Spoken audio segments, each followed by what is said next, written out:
All right, so in the 4 weeks that I'm preaching, as I was doing preparation a couple months ago and just kind of looking, there's just this pattern that came evident to me as I looked over these scriptures, and it was this pattern of how God is at work in our lives in ways in which we go from "you are a star." Thank you, because you know how I am. Woo, woo, my arms everywhere. So this pattern in which God speaks with us, and we go through this pattern of not knowing or not understanding, of having to unlearn something, of being able to then receive a revelation that then calls us into action. So it's this pattern that we have applied to the last 2 weeks, and then today and next week as well. And so when we were in the Gospel of John the last 2 weeks, I've used words like uncomfortableness, of unknowing, of leaning into mystery, of being okay with doubts and questions, because in those doubts and questions, we set ourselves into a space in which we can receive a revelation or an answer. And so today we bring that same pattern to this passage that we have in Revelation. And I'm going to ask you in this moment to forget everything you've ever thought about the book of Revelation. Even if what you thought about the book of Revelation was, I don't even want to touch it. I have a complicated relationship with the book of Revelation. I grew up in a tradition in which this book was weaponized.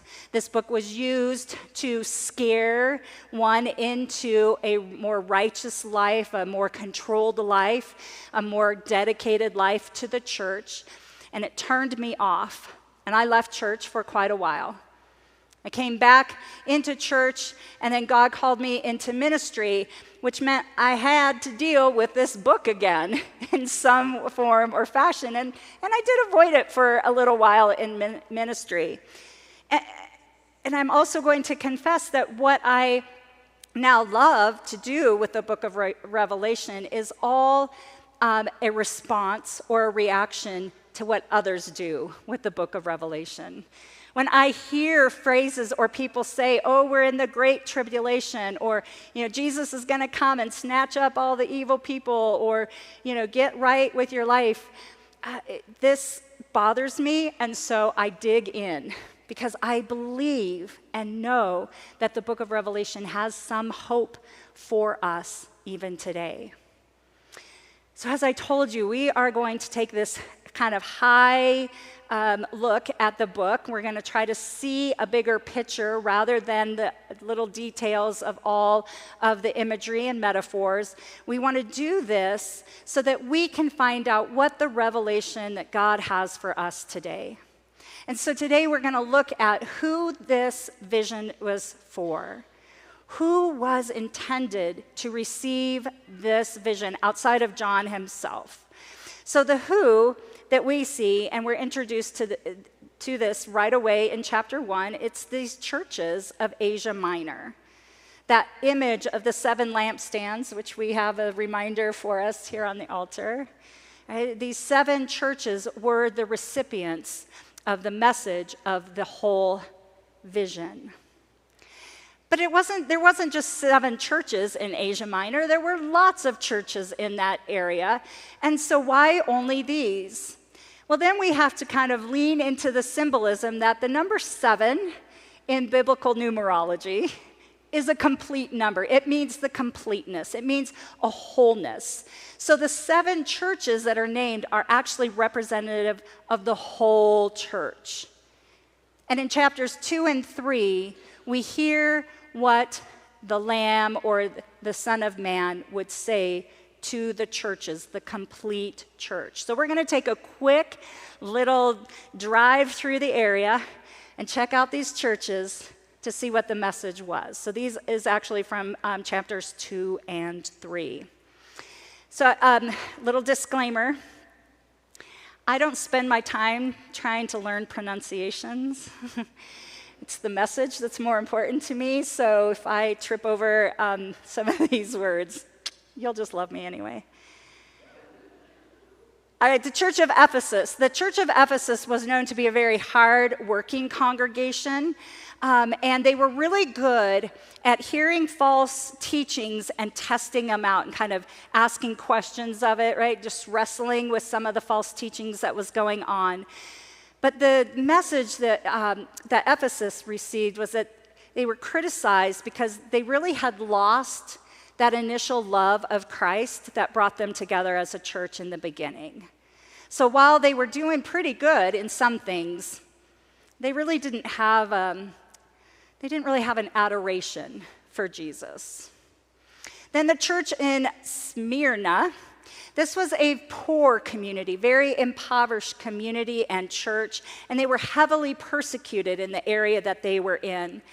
But what the message in chapter 2 says is that you are so faithful. This was a spiritually rich congregation. So despite its challenges, it was lifted up as doing great as a church. Pergamum is a city that was really deep embedded in pagan rituals. And those pagan rituals kind of seeped into the life of the church. So while the church was holding on to faith and believed that they might even be martyred for their faith at some point, they also took participation. They participated in those pagan rituals. Then there's Thyatira. This church was known for its service, like its volunteering and its love. So they were the ones that were talking about Christ's love, God's love. They were out in the community. They were doing great things. But they were rebuked because there was one person that they loved to talk to, that they loved to hear from, that they loved to kind of even participate. It was a woman, a female. Anybody want to yell out her name?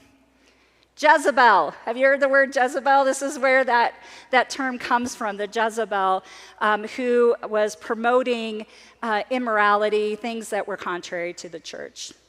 All right, then we had Sardis. Sardis had a strong reputation for being a church that was alive. It was solid. But in their hearts, they were spiritually dead and weren't paying attention to the things that were going on around them.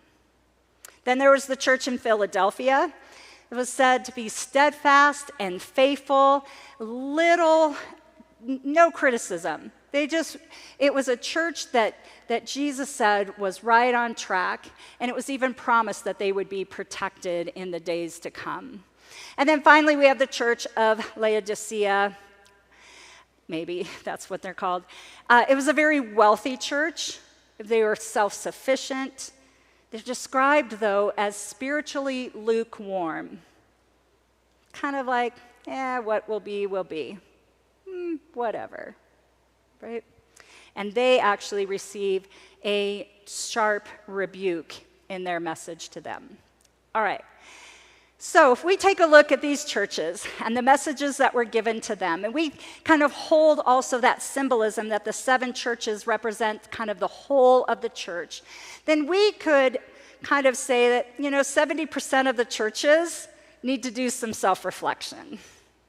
72% of the churches that are named in the book of Revelation are needing to do some sort of inner work. Take a look at what they're doing, who they are, what it is that they're proclaiming, and where it is that they are wanting to go.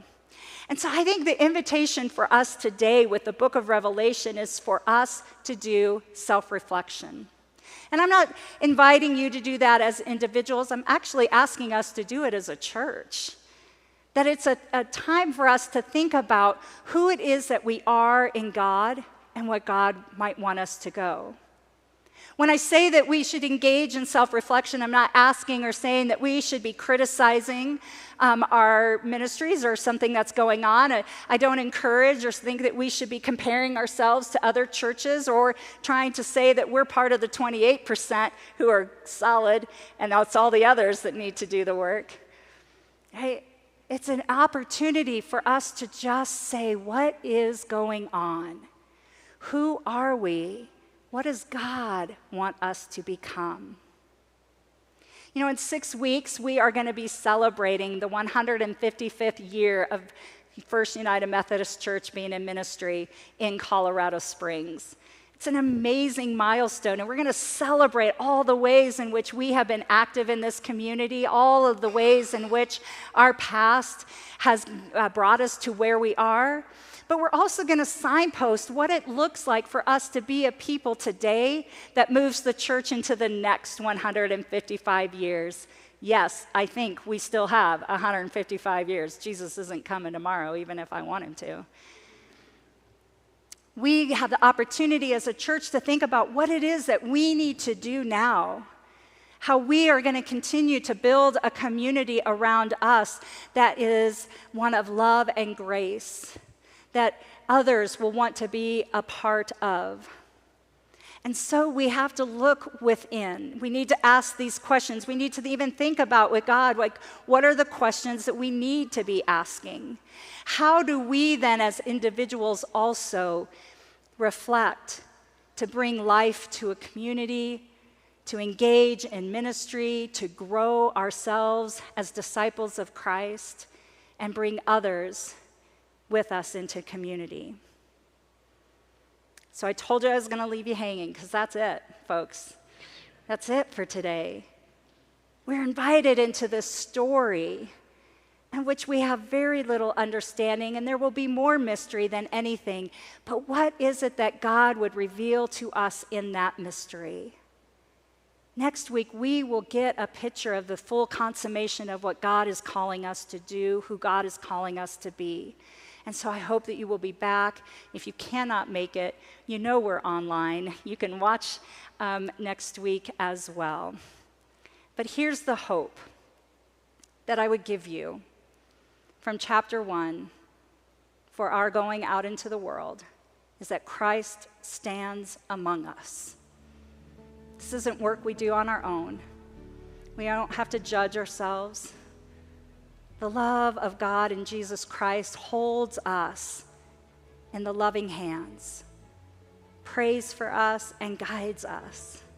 And so with Jesus among us, we can ask questions, we can lean in and listen, and we can go into the world ready to be at work. Thanks be to God. Amen.